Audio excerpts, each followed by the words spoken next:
Title भक्ति आंदोलन और इसके प्रभाव vertical bar devotional paths to the divine, exploring its origins and lasting impact on society.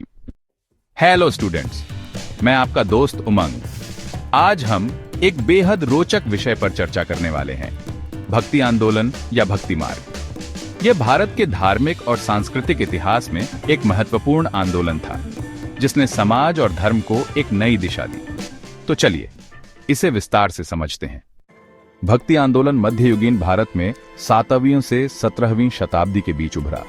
यह आंदोलन दक्षिण भारत से शुरू हुआ और धीरे धीरे उत्तर भारत तक फैल गया।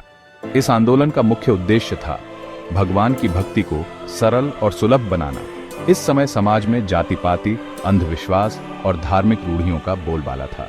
भक्ति संतों ने इन रूढ़ियों को चुनौती दी और प्रेम, भक्ति और समानता का संदेश दिया। भक्ति आंदोलन का उदय मध्यकालीन भारत में हुआ था। यह आंदोलन धार्मिक और सामाजिक सुधार का एक महत्वपूर्ण हिस्सा था, जिसने समाज के विभिन्न वर्गों को एकजुट किया। भक्ति आंदोलन 2 प्रमुख भागों में विभाजित था, सगुण भक्ति और निर्गुण भक्ति। सगुण भक्ति में भगवान को मूर्त रूप में पूजा जाता था, जबकि निर्गुण भक्ति में भगवान को निराकार रूप में माना जाता था। सगुण भक्ति परंपरा, इसमें भगवान को मूर्त रूप में पूजा जाता था।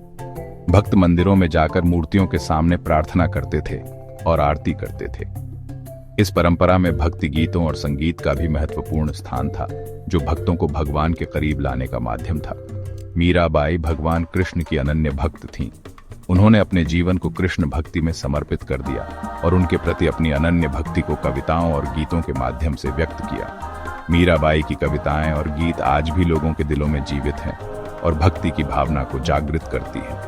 तुलसीदास, इन्होंने रामचरितमानस की रचना की और भगवान राम की भक्ति को जन जन तक पहुंचाया। उनकी रचनाएं राम के जीवन और आदर्शों को प्रस्तुत करती हैं।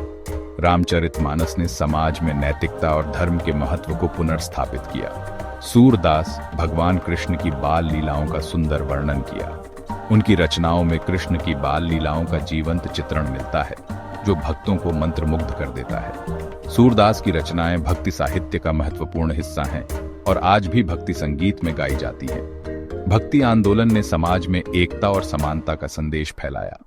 इसने जाति, धर्म और सामाजिक भेदभाव को कम करने में महत्वपूर्ण भूमिका निभाई। भक्ति आंदोलन के संतों और कवियों ने अपने संदेशों के माध्यम से लोगों को प्रेम, भक्ति और सेवा का महत्व समझाया। निर्गुण भक्ति परंपरा, इसमें भगवान को निराकार और अदृश्य माना गया।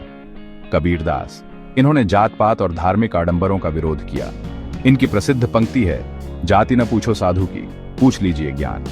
मोल करो तलवार का, पड़ा रहन दो म्यान। गुरु नानक सिख धर्म के संस्थापक, जिन्होंने एक ओंकार के माध्यम से ईश्वर की एकता का संदेश दिया। भक्ति आंदोलन के कारण भारतीय समाज में कई सकारात्मक परिवर्तन हुए। जाति भेदभाव कम हुआ और लोगों में एकता की भावना बढ़ी। इस आंदोलन ने समाज के विभिन्न वर्गों को एक साथ लाने का काम किया। संतों ने यह संदेश दिया कि ईश्वर की भक्ति के लिए जाति या धर्म कोई मायने नहीं रखता। उन्होंने सभी को समान दृष्टि से देखा और प्रेम और भाईचारे का संदेश फैलाया। भाषाई विकास, संस्कृत की जगह संतों ने जनभाषाओं हिंदी, पंजाबी, मराठी, बंगाली आदि में अपने विचार व्यक्त किए, जिससे ये आम लोगों तक आसानी से पहुंच सके। इसने साहित्य और संस्कृति को भी समृद्ध किया, जिससे ये आम लोगों तक आसानी से पहुंच सके।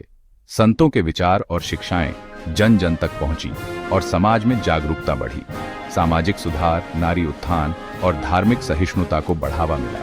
महिलाओं को भी समाज में महत्वपूर्ण स्थान मिला और धार्मिक सहिष्णुता ने समाज को और मजबूत किया। संगीत और कला पर प्रभाव, भक्ति आंदोलन के दौरान भजन, कीर्तन और अन्य संगीत विधाएं विकसित हुई। इन संगीत विधाओं ने लोगों के दिलों को छुआ और समाज में एक नई ऊर्जा का संचार किया। आज भी भक्ति आंदोलन के विचार हमारे जीवन में प्रासंगिक हैं। यह आंदोलन हमें सिखाता है कि सच्ची भक्ति किसी भी बाहरी आडंबर से मुक्त होती है और यह प्रेम, करुणा और समानता पर आधारित होती है। भक्ति का यह मार्ग हमें अपने भीतर झांकने और आत्मा की शुद्धता को पहचानने का अवसर देता है। यह हमें सिखाता है कि सच्ची भक्ति किसी भी बाहरी आडंबर से मुक्त होती है और यह प्रेम, करुणा और समानता पर आधारित होती है। भक्ति का यह मार्ग हमें अपने भीतर झांकने और आत्मा की शुद्धता को पहचानने का अवसर देता है और प्रेम, करुणा और समानता पर आधारित होती है। यह हमें सिखाता है कि सच्ची भक्ति किसी भी बाहरी आडंबर से मुक्त होती है और यह प्रेम, करुणा और समानता पर आधारित होती है। अगर आपको ये वीडियो पसंद आया तो इसे लाइक करें और अपने दोस्तों के साथ शेयर करें। इससे हमें और भी प्रेरणा मिलेगी कि हम आपके लिए और भी अच्छे वीडियो बना सकें। अपने दोस्तों के साथ शेयर करें और हमारे चैनल स्कॉलर लर्नर को सब्सक्राइब करना न भूलें। इससे आपको हमारे नए वीडियो की जानकारी सबसे पहले मिलेगी। और हमारे चैनल स्कॉलर लर्नर को सब्सक्राइब करना न भूलें, इससे आपको हमारे नए वीडियो की जानकारी सबसे पहले मिलेगी। मिलते हैं अगले वीडियो में। तब तक के लिए जय हिंद, धन्यवाद। तब तक के लिए जय हिंद, धन्यवाद।